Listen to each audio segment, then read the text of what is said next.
On July 8, 1917, Alexander Kerensky became the new leader of the provisional government. Kerensky was still the most popular man in the government because of his political past. In the Duma, he had been the leader of the moderate socialists and had been seen as the champion of the working class.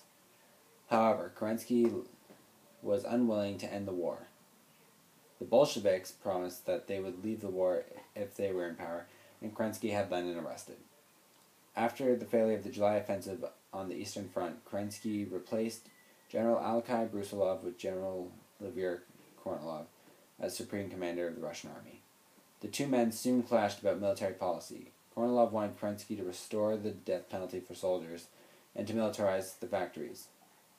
Kerensky refused and sacked Kornilov. Kornilov responded by sending troops under the leadership of General Krisnov to take control of Petrograd. Kerensky was now in danger and was forced to ask the Soviets and the Red Guards to protect Petrograd. The Bolsheviks, who controlled these organizations, agreed to this request, but in a speech made by their leader, Vladimir Lenin, he made it clear that they would be fighting against Kornilov rather than for Kerensky. While they dug trenches and fortified the city, delegations of soldiers were sent out to talk to advancing troops. Meetings were held, and Kornilov's troops decided that they would not attack Petrograd. General Krimov committed suicide, and Kornilov was arrested and taken into custody. Lenin now returned to Petrograd, but remained in hiding.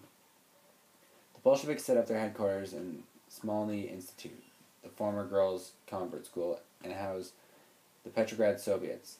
Under pressure from nobility and industrialists, Alexander Kerensky was persuaded to take decisive action on October 22nd. He ordered the arrest of the Military Revolutionary Committee.